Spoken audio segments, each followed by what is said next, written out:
Hello, world, and welcome to the In My Footsteps podcast. I am Christopher Setterlund, coming to you from the vacation destination known as Cape Cod, Massachusetts, and this is episode 128. This week's show is going to warm you up during the coldness of winter, running the gamut of topics, kicking it off with a look back at a forgotten Cape Cod gem, an outdoor arena where they held professional wrestling and amateur boxing, the Mill Hill Arena. Not the club, the arena. We're going to go way, way back in the day and revisit some classic MS-DOS computer games. See how many of these you played growing up. There's going to be a brand new top 5 that are the top 5 discontinued fast food chains. Did you eat at any of these? And there'll be a brand new This Week in History and Time Capsule focused around the horrific, infamous Black Dahlia murder. All of that and more coming up right now on episode 128 of the In My Footsteps podcast. So here we are, middle of January. So we have dog days of summer. Are there dog days of winter? Where it's the point that you can't remember when it was fall and spring still seems so far off. New England has been getting some snow, but Cape Cod, because we stick out into the ocean, snowstorms are rarer down here. We're a place that gets slush or rain when other places get snow, or it goes the opposite way and we get ocean effect snow where it's sunny off Cape and we're getting blasted. But how has winter been treating all of you wherever you're listening from right now? An interesting, fun little story, first world problems. As I've mentioned before, I bought a brand new laptop, an excellent one. It really runs well. It's fast, a lot more storage.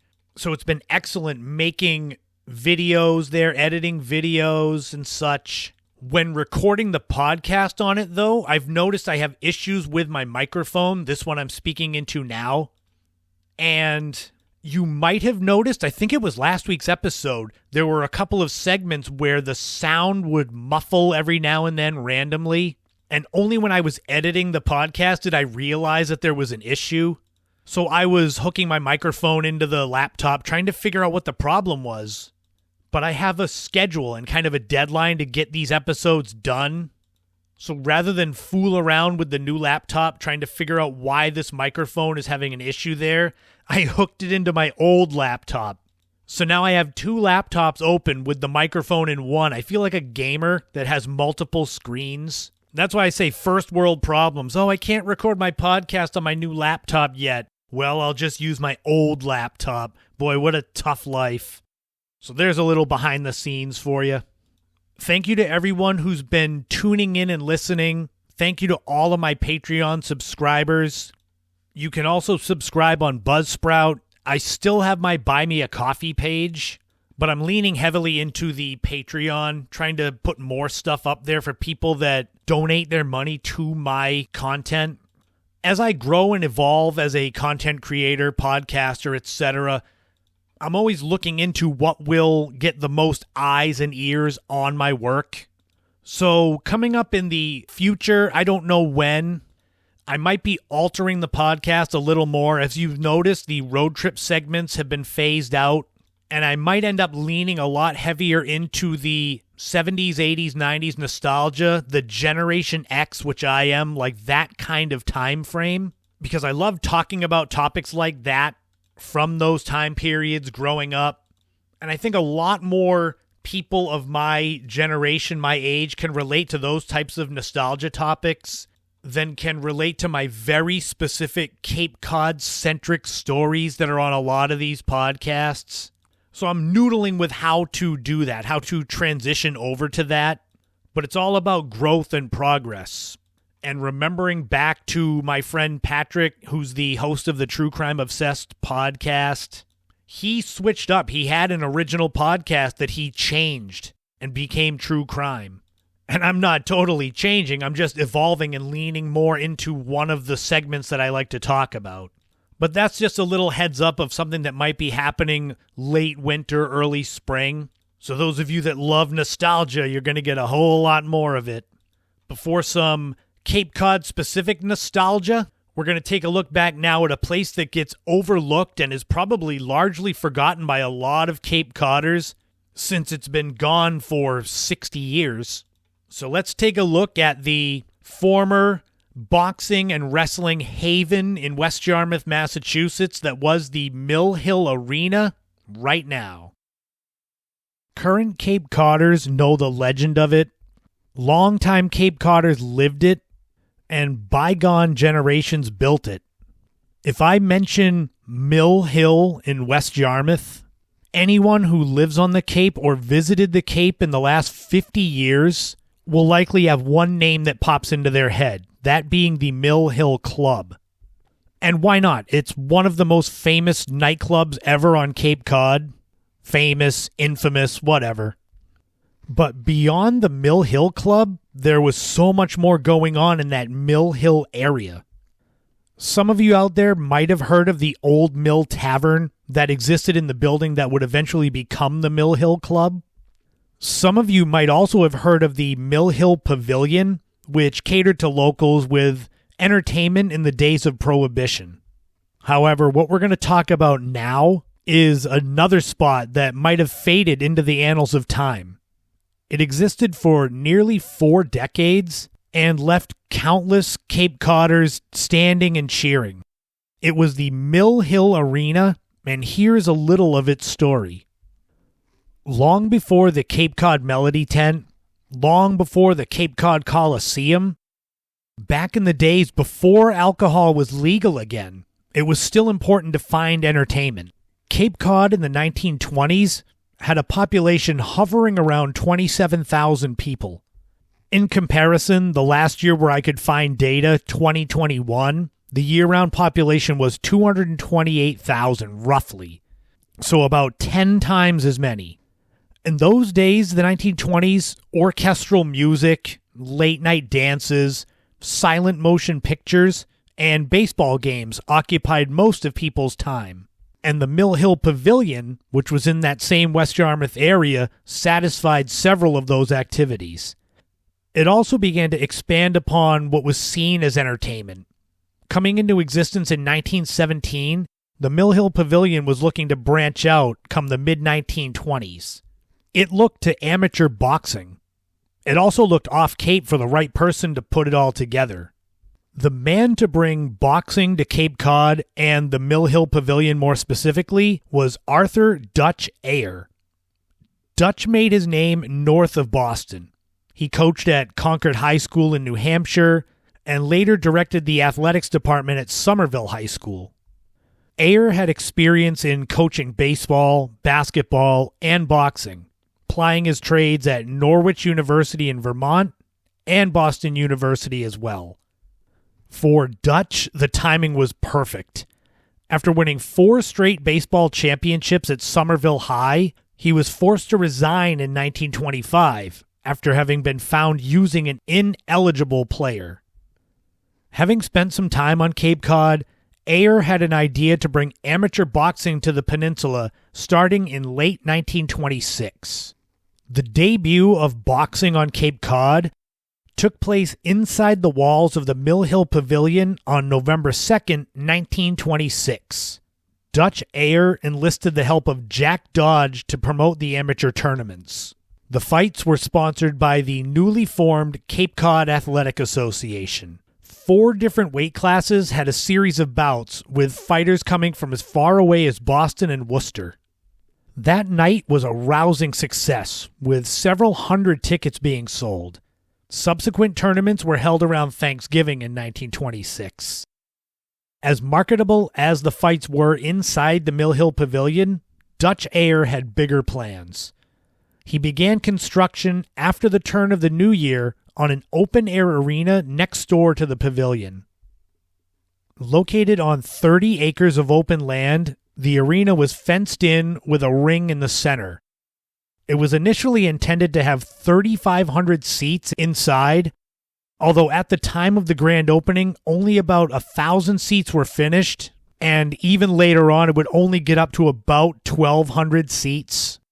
The open-air arena, seen at the time as perhaps the only one in all of New England, made its debut on May 31st, 1927. First on the bill was an amateur boxing tournament sponsored by the Cape Cod Athletic Association. It was said that hundreds of cars parked on the grounds for the event. Luckily, rain that was forecast held off until the final match, which had to be postponed.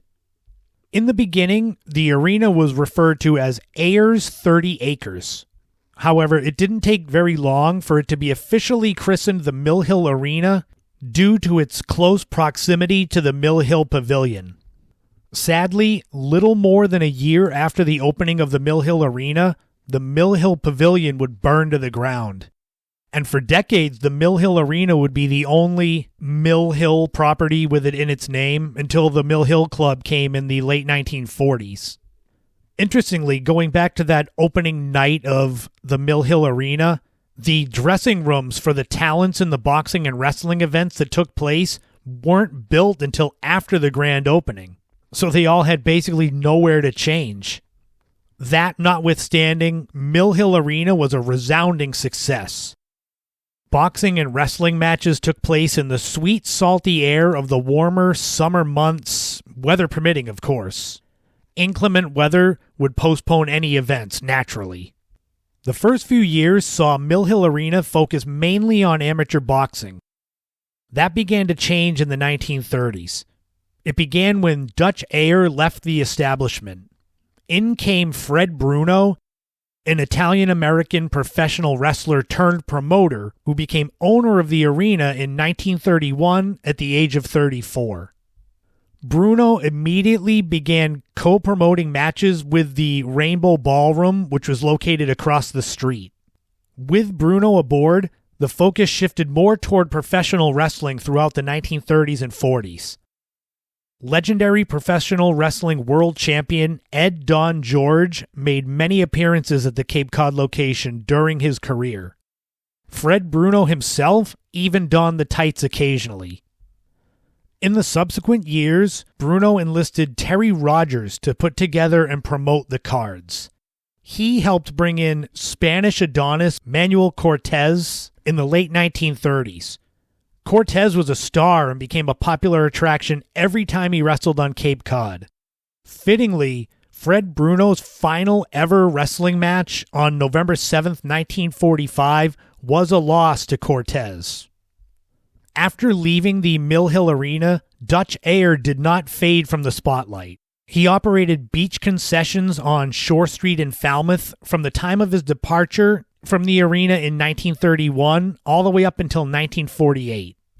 Ayer became Civilian Director of Recreation and Athletics at Camp Edwards in February 1943 and was also part of the early days of the Cape Cod Baseball League. The Mill Hill Arena itself soldiered on through the 1940s and 1950s.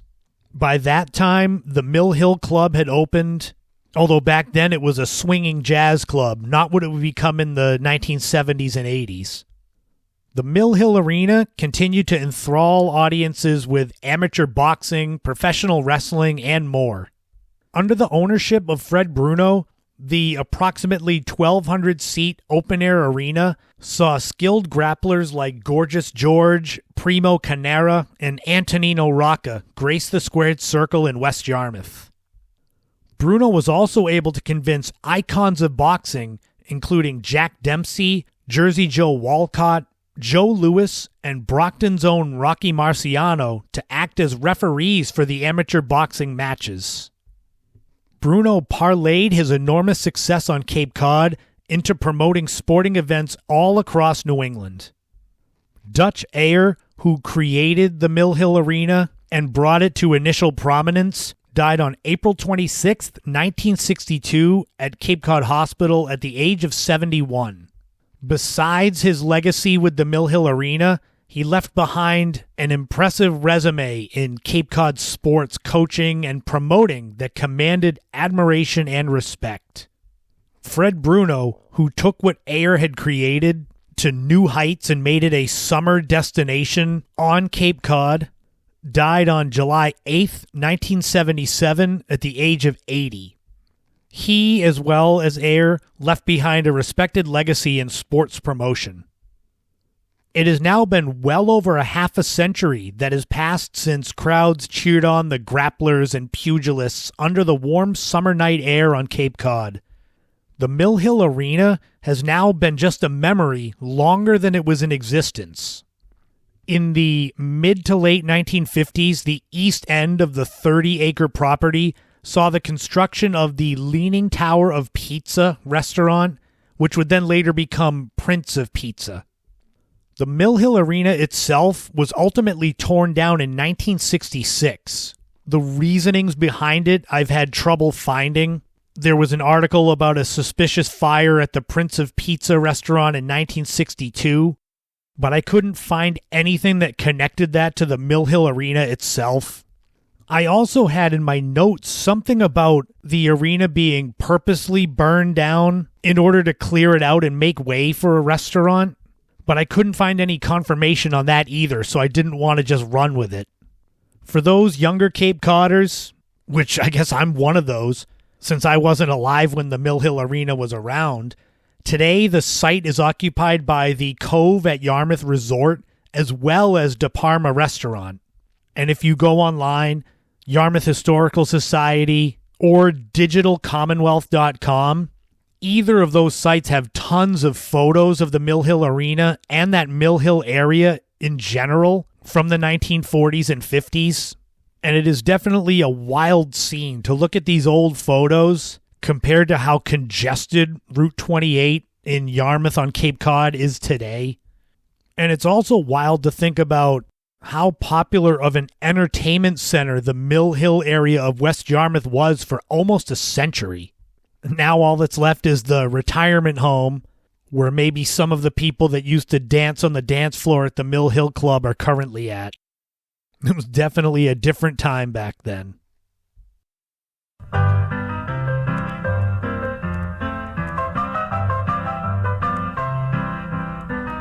This week in history, we are going back 77 years ago to January 15th, 1947, and the infamous Black Dahlia murder. This is one of the most infamous true crime cases of the 20th century, and actually has a connection to New England and Massachusetts more specifically. At the center of this gruesome tale is a woman named Elizabeth Short, and for as sensationalized as the Black Dahlia murder has become, it's most important to remember that Elizabeth Short was a real person. She was born on July 29th, 1924 in Boston, Massachusetts. She suffered through a turbulent childhood with her parents divorcing when she was young. She moved with her mother to California, and her life took a tragic turn when, at the age of 19, she was reportedly sexually assaulted, leading her to drift from city to city in search of a better life. Her biggest dreams were that of becoming an actress in Hollywood, and those were never realized. In those years leading up to her murder, Elizabeth Short struggled financially and emotionally. Despite these difficult circumstances, she maintained a vibrant social life and was known for her striking looks, which earned her the nickname the Black Dahlia due to her penchant for wearing dark clothing. On the morning of January 15th, 1947, the discovery of Elizabeth Short's mutilated body in a vacant lot in Los Angeles sent shockwaves throughout the nation. The details were really gruesome. I apologize if you're listening to this before you've had breakfast. Elizabeth Short had been bisected at the waist, her body drained of blood, and her mouth slashed open into a grotesque smile. With it being in Los Angeles, there was a media frenzy. Newspapers were competing for the most sensational headlines. The press played a pivotal role in shaping the public perception, often sensationalizing details of the crime and creating this aura of mystery around Elizabeth Short's life. The sheer brutality of the murder, coupled with the media's intense coverage, fueled public fear and fascination. Despite an exhaustive investigation by the LAPD, the case remained unsolved. There were numerous suspects considered and various theories that emerged, ranging from connections to the Hollywood elite to allegations of organized crime involvement. However, the lack of concrete evidence and the complexity of the case left law enforcement stumped. It has long been theorized that the murderer of Elizabeth Short knew her and that it wasn't a random act of violence. But the Black Dahlia murder itself had a lasting impact on American society, influencing crime reporting and public perception of law enforcement, and the portrayal of violence overall in the media. From her birth in the Hyde Park section of Boston to her travels to Hollywood, the Black Dahlia case and Elizabeth Short's life in general served as a cautionary tale, highlighting those potential dangers faced by the people that go to seek the fame and fortune of Hollywood. And after all this time, after 77 years, the quest for justice in the Black Dahlia case remains unresolved. And although it's been a long, long time, like I've mentioned many times on this podcast with my involvement with the Lady of the Dunes case, just because a case has been cold or unsolved for decades doesn't mean there's not a chance that something could break. One of the most infamous murders of the 20th century, the Black Dahlia murder, occurred 77 years ago this week in history. And now it's time for a brand new time capsule. We're going to lift the mood a little bit with this one as we go back 38 years ago this week to January 16th, 1986. Let's see what was going on in the world of pop culture back then. The number one song was Say You, Say Me by Lionel Richie.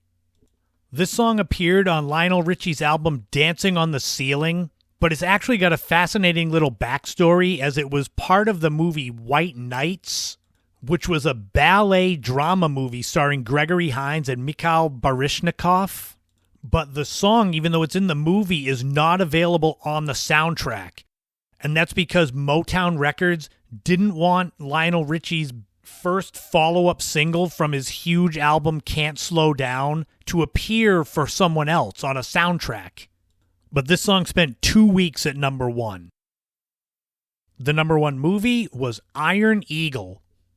This is an action movie about a young pilot planning a rescue mission when his father, who is an Air Force colonel, is shot down over enemy territory. The reviews for the movie weren't great because it was compared to Top Gun that was also out around the same time. It starred Jason Gedrick and Louis Gossett Jr., making just over $24 million at the box office, which made it enough of a profit that it garnered a sequel and 3 total sequels, with Louis Gossett Jr. being the only person to appear in all 4 Iron Eagle movies. The number one TV show was The Cosby Show, because it's the mid-1980s and of course it was number one. It's appeared on a few different time capsules on the podcast. This is about the upper middle-class African-American family, the Huxtables, living in Brooklyn Heights, New York. It lasted for 8 seasons and 201 episodes. And out of those 8 seasons, it was ranked number 1 for 5 of those 8 seasons, which is why if I do any time capsules from around this period, typically The Cosby Show was number 1. And if you were around back then, January 16th, 1986, perhaps you have a new baby and you need a little away time to occupy the child so you can sleep or eat or something.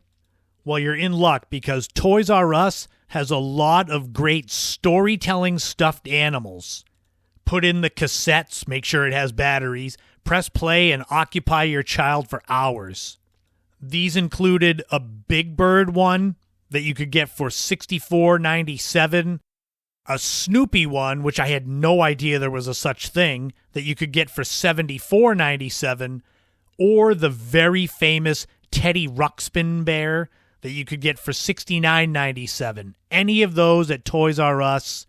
Before there was video games and tablets to occupy your children, there were storytelling stuffed animals. That'll wrap up another This Week in History, another time capsule. But another way to occupy your children in the 1980s was some nice fast food. But not all of these fast food restaurants could be icons like McDonald's and Burger King. So what we're going to do now is look at the top 5 discontinued fast food chains.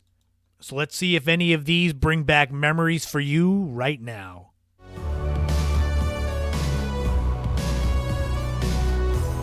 When you think about fast food juggernauts of today, there's obviously McDonald's, Wendy's, Burger King, Taco Bell, and they've been around forever. And I don't think you could imagine a day that they wouldn't be around serving millions of people every year.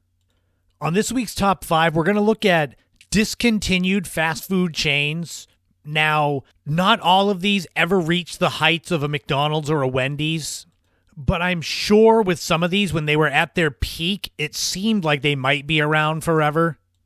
Some of these places had unique ideas, different takes on popular food items.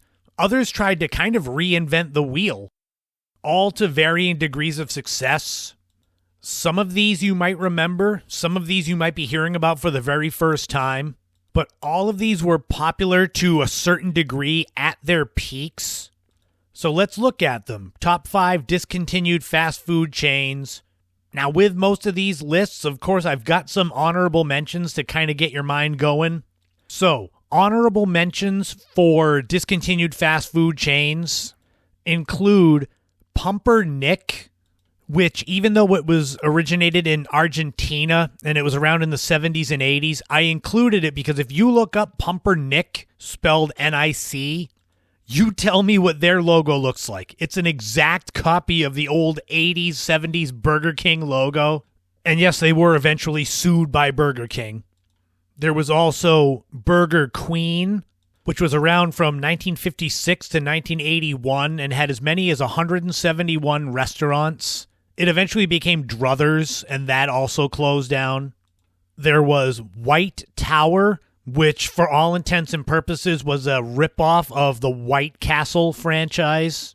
Surprisingly, they were around from 1926 all the way to 2004, despite being seen as a ripoff of White Castle almost the entire time. There was Carol's, which was another burger joint that had its peak in the 1960s, with 150 locations, mainly in upstate New York and Pennsylvania. Interestingly, their parent company is now the largest owner of Burger King franchises in the world, so that's kind of weird. And the last honorable mention is Geno's Hamburgers. Founded in Baltimore, Maryland by Baltimore Colts defensive end Geno Marchetti. They lasted from 1957 to 1982, with a peak of more than 350 locations in the Northeast. So those are the honorable mentions. Do you remember any of those? Did you eat at any of those? Maybe not Pumpernick, but the others. Well, let's dive into the actual top 5 discontinued fast food chains, starting with number 1, Burger Chef. People a little bit older than me, so probably in your 50s now, you may be very familiar with Burger Chef. They opened in Indianapolis, Indiana in 1954. So right around the same time that McDonald's and Burger King were just starting out. In fact, Burger Chef was the first one to patent the flame broiling for burgers that Burger King became famous for. They had a bunch of specialties on their menu. A double burger called the Big Chef, spelled S-H-E-F, and the Quarter Pounder called the Super Chef. Burger Chef might be most well known for their introduction of a kids meal in 1973 called the Fun Meal. And by this point in the early 1970s, Burger Chef was the second largest franchise in the world for fast food. They had 1,200 locations. And that was kind of part of the issue, was that they expanded so fast. They had animated commercials all over TV with Burger Chef and Jeff, their mascots. But the writing was kind of on the wall when McDonald's invented their Happy Meal in 1979 and Burger Chef sued them but ultimately lost. In 1982, Burger Chef was sold to the Hardee's Corporation, with most Burger Chefs being turned into Hardee's and the other ones eventually closing within a few years. Number 2 is Red Barn. This burger establishment was founded in 1961 in Springfield, Ohio by three men, Don Six, Martin Levine, and Jim Kirsch. Their buildings were unique because they were literal red barns. That's how they were shaped. You can find their commercials on YouTube too. They have these weird puppet mascots. One was Hamburger Hungry, which was a humanoid hamburger combo with the burger bun, burger for a head. There was Fried Chicken Hungry, which was a talking chicken leg, and Big Fish Hungry, which was a blue fish. These were based off of their slogan, when the hungries hit, go to Red Barn. Their Big Barney Burger was a predecessor to the Big Mac from McDonald's. It actually predated it by a few years. They had self-service salad bars, which were forward-thinking. And they catered towards kids with coloring books and crayons, and the food being served in red barn-shaped boxes, although they don't say anything that I saw in my research about kids' meals. At their peak in the 1970s, Red Barn had close to 400 locations in 19 states into Canada. In the late 60s, though, the Red Barn company was sold, and the new owners simply stopped advertising for them over years. So with dwindling advertising and then the leases on the buildings being allowed to expire, the buildings just shut down. The last Red Barn closed in 1986. Number 3 is Kenny Rogers Roasters. Seinfeld fans will remember Kenny Rogers Roasters. It's immortalized. This chicken restaurant was founded by legendary country singer Kenny Rogers and former Kentucky Fried Chicken CEO John Brown Jr., who was also a former governor of the state of Kentucky. With a famed country singer and a bigwig with the KFC Corporation on board, this place took off quick. By 1995, they had more than 350 locations. They featured wood-fire rotisserie chicken, and they later expanded to include turkey and ribs. But that rotisserie chicken idea caught on elsewhere, and Boston Market became competition, as well as Kentucky Fried Chicken creating their rotisserie gold. Incredibly, within 3 years of that peak in 1995, they had filed for bankruptcy and were bought by Nathan's, the hot dog company. By 2008, Kenny Rogers Roasters was closed in the U.S. as Nathan's had sold the company to their Asian franchisee, Asian Pacific Limited.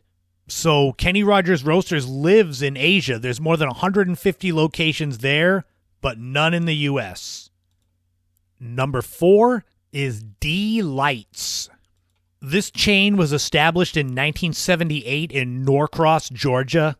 Their big claim to fame was fast food with a greater emphasis on nutrition, which immediately seems like it could be an issue because how many people go to a fast food restaurant for stuff that's healthy?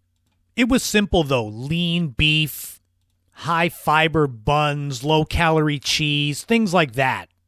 Initially, this idea caught on. It was a popular alternative, and there was more than 100 stores by their peak in 1985. But those of us that lived in the 80s, grew up in the 80s, you know that a lot of fast food restaurants suddenly started to have more nutritional choices. And that became a problem for D-Lights. If you've got McDonald's and Wendy's offering more nutritional choices, why are people going to go to a smaller place? So by the end of 1986, D-Lights had filed for bankruptcy.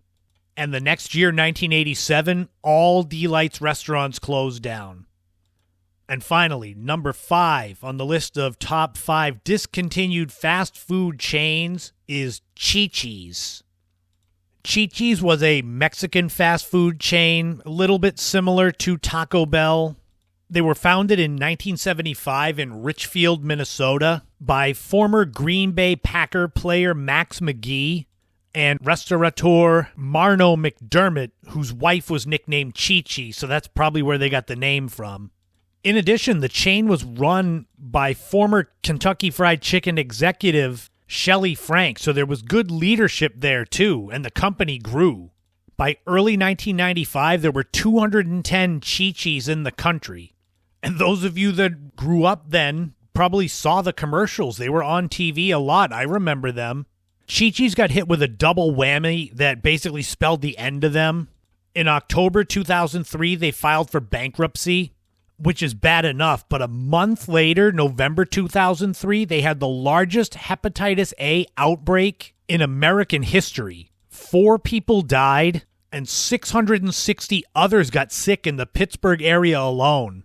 There were lots of lawsuits brought, and by July 2004, when the last of the lawsuits had been settled by Chi-Chi's, they only had 65 restaurants, or less than half, remaining from their peak. In August 2004, Outback Steakhouse bought the remaining Chi-Chi's locations, but shut them down and didn't keep the Chi-Chi's name or properties or anything. And in September 2004, all of the Chi-Chi's were closed. And that'll wrap up the top 5 discontinued fast food chains. I tried my best to keep this to fast food. I want to do another list for discontinued casual restaurants, because there's a lot more of those too. But which one of these in the top 5 and the honorable mentions were your favorite? I can tell you honestly that growing up on Cape Cod, we didn't have any of these. But the irony is we have a Red Barn pizza restaurant in Eastham, but it's not associated with the old fast food place, obviously.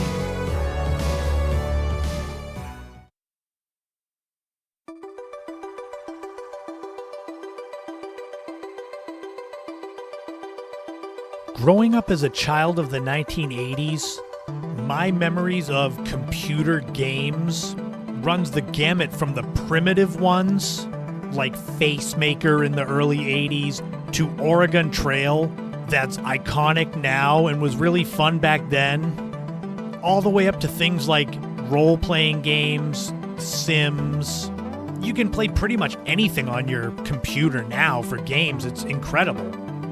But there was this turning point when it came to computer games in the late 80s and early 90s that I wanted to shed some light on and bring some memories back for some of you from that time.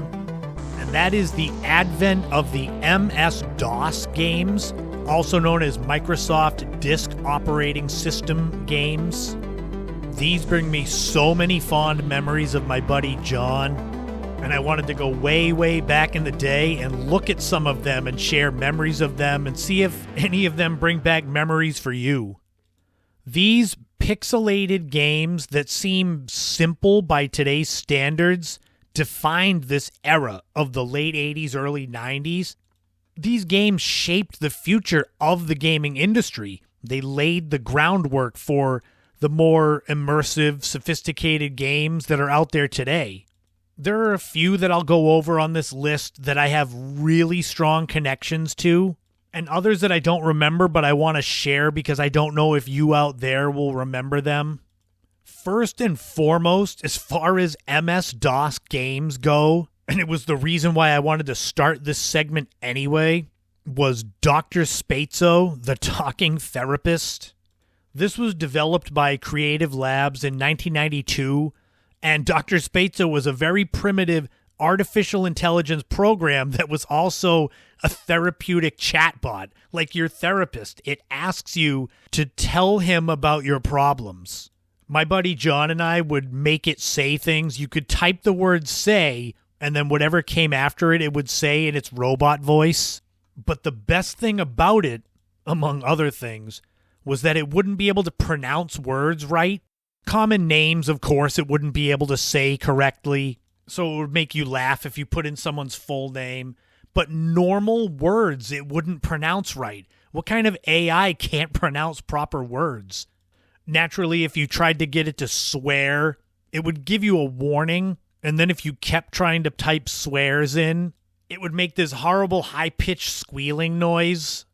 One thing that John and I liked to do was make it say just mashing the keys down.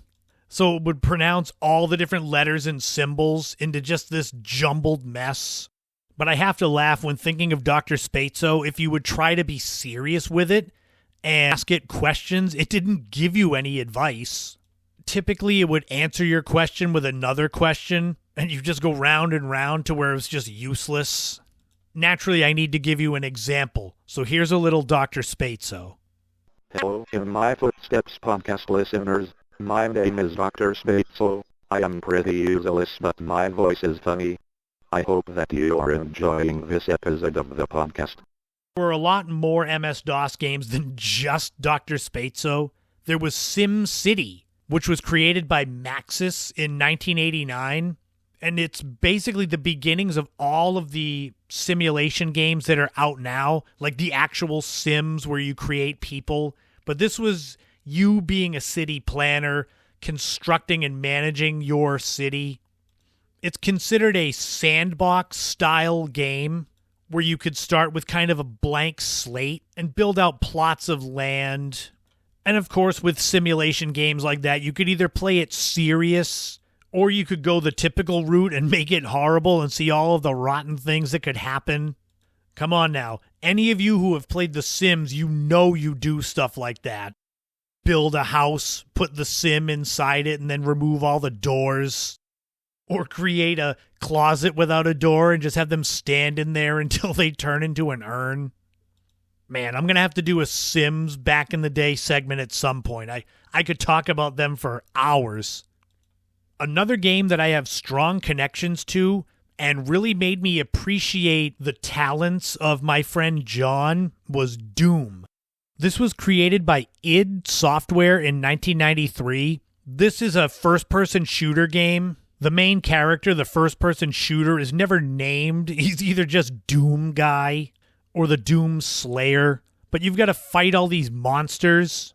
And it had these great 3D graphics, and it was intense, haunting soundtrack. And for 1993, it was really crazy. For gamers out there, longtime gamers, Doom is a cultural phenomenon. They still are making sequels to the games, movies based on the games. But the reason why I have such a strong connection to this game is because my friend John figured out how to kind of hack into the game and allow us to replace sound effects, monster noises with our own voices. I wish I had recorded these things that we did. The monsters would have our voices just yelling stuff. So if there'd be 10 or 12 of these monsters coming out, you just hear 10 or 12 of us just yelling.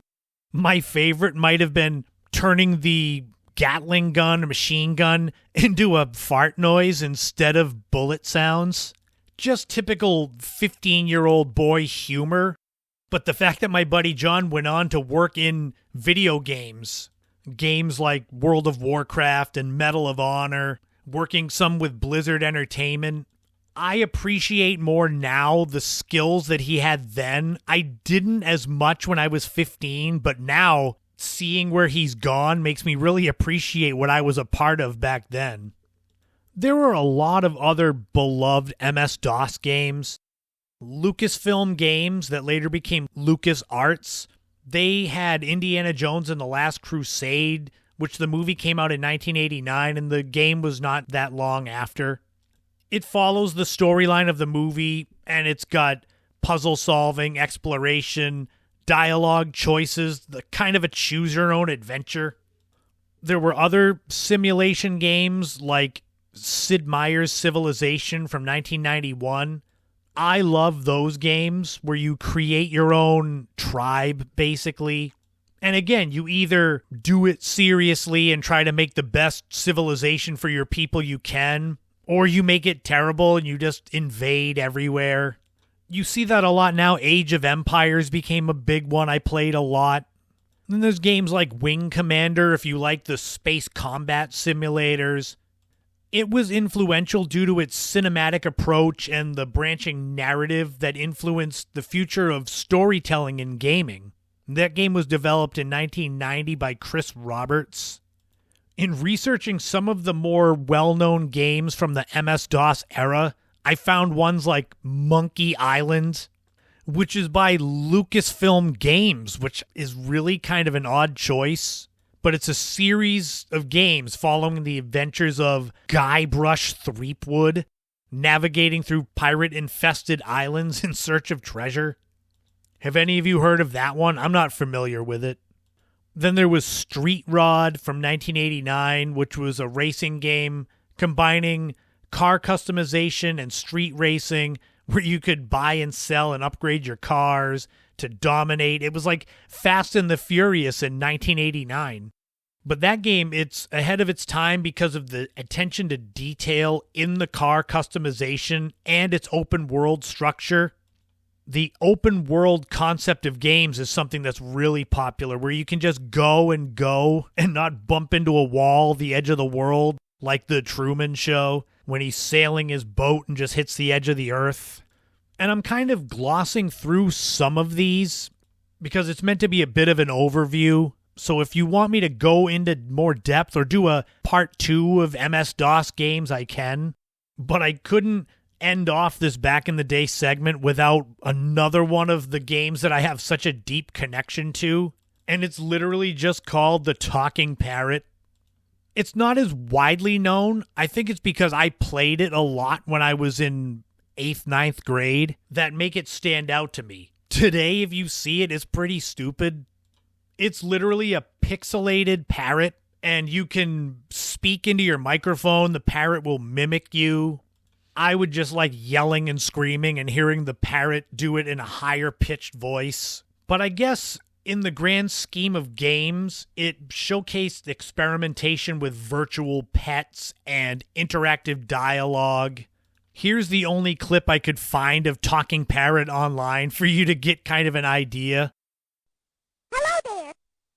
Hi, how are you? Hey, buddy. Please talk to me. I'm a talking parrot. Nice to see you.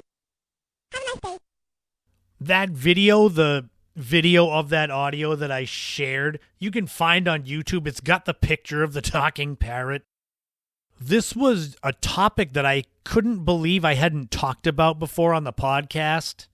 Dr. Spatzo, you can still play. If you type it in, you can do that. You can make him say horrible things.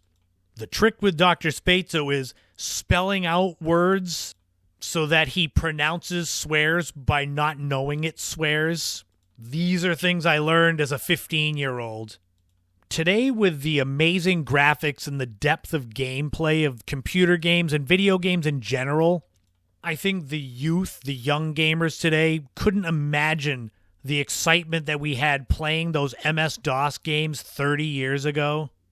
That's why, again, I'm so glad I grew up when I did, because playing these games like Dr. Spatzo and Talking Parrot and Sim City make me appreciate the games that are out today. But what did you think of this trip down MS-DOS memory lane? Do any of these games ring a bell with you? Did you play them? Did you learn how to corrupt them like John did with Doom? Or did Dr. Spatzo help you with your problems? Well, until next time, remember. Dr. Spatzel says you should listen to the In My Footsteps podcast all the time, or else he will ask digital number percent raised to the power of to the power of open parent times you. Good night. That's going to wrap up episode 128 of the In My Footsteps podcast. Thank you for tuning in. Thank you to those of you who share the podcast. Thank you so much to my Patreon subscribers, Leo, Laurie, Mary Lou, Ashley. You all can go and become Patreon subscribers if you want. Get access to monthly bonus episodes.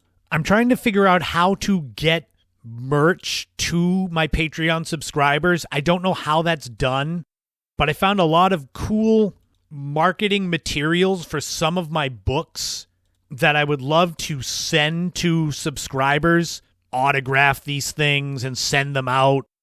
Something more to give to those of you that give to me. I'll figure out how to do that at some point. You can find me all over social media, Instagram, Threads, a Facebook fan page, my X page. Subscribe to me on YouTube. An exciting thing I just found out about YouTube is that the threshold for subscribers to where you can monetize your channel has been cut down to only 500 subscribers. I'm so excited because I'm close to that. So if you all go and subscribe on YouTube, maybe I'll get to monetize that channel after having it for 15 years. I'll keep sharing videos though, even if I don't have enough subscribers to get 3 cents per click or whatever the hell it is. Next week's episode is going to be a lot of fun. Episode 129. We're going to look back at famed mall stores. This is likely going to be part 1 of at least 2. I've been trying to put together a listicle, a list that's an article or article that's a list of all of the original stores from the Cape Cod Mall and what happened to them. And it's a little slow going because a lot of these were local places lost to history. But that's when it dawned on me that it would be a lot of fun to do something like that on the podcast. Talk about these stores from the 70s and 80s and where they ended up going. Orange Julius, Kinney Shoes, Woolworth, Anderson Little, and hundreds of others. So I've got to finish up my list. So next week, get ready for a lot of nostalgia. If you're interested in any of my 9 books that I have out, visit my homepage, ChristopherSetterland.com. It's got links to all of them. I'll be adding new events come spring and summer. I just did an event at a retirement home, which was a lot of fun this past weekend. And it was something totally new and totally different that I've kind of put together that I'm hoping to do more of.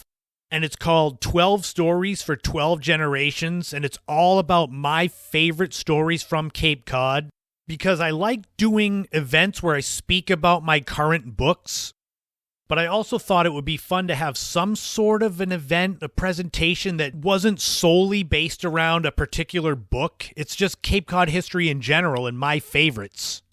So hopefully I'll be doing a few of those in the spring and summer. But obviously there'll be a lot associated with my 3 books that all came out last year. And even though it's the dog days of winter, and you gotta think warm thoughts, lean into the things that make you happy, that bring that warm, fuzzy feeling inside. Even if it's freezing cold outside, if you can get out in the sun bundled up, you definitely need that vitamin D. But whether it's favorite people, favorite foods, favorite podcasters, find the things that bring you joy, even in the coldest, darkest moments. Because before you know it, spring will be here again. I mean, wherever you are, maybe it's still warm where you are. If you're in Southern California, Texas, New Mexico, down there, it's always warm. I remember winter in Las Vegas where it was basically in the 60s at the coldest during the day, so I had nothing to complain about. But I hope you've been enjoying these podcasts. 128 episodes is a lot. Well over 3 years, and it's grown and evolved from my initial vision where I had so many topics I wanted to talk about that I couldn't decide. And now as I'm kind of narrowing things down to possibly just the nostalgia, comfort food for the Generation X soul, I hope a lot of you will stick with it. Maybe new people will join in. I'm sure some of you enjoy just the Cape Cod history or just the road trip segments, and if those kind of fade out, you'll go away, and I'll be sorry to see people go, but hopefully more of you will stay and others will come aboard. But until next week, remember, in this life, don't walk in anyone else's footsteps. Create your own path and enjoy every moment you can on this journey we call life, because you never know what tomorrow brings. I appreciate each and every one of you who are listening to this or who have listened to even 1 second of one episode, taking a chance on my passion project that I'm continuing to try to grow. This has been the In My Footsteps podcast. I am Christopher Setterland, but you already knew that, and I'll talk to you all again soon.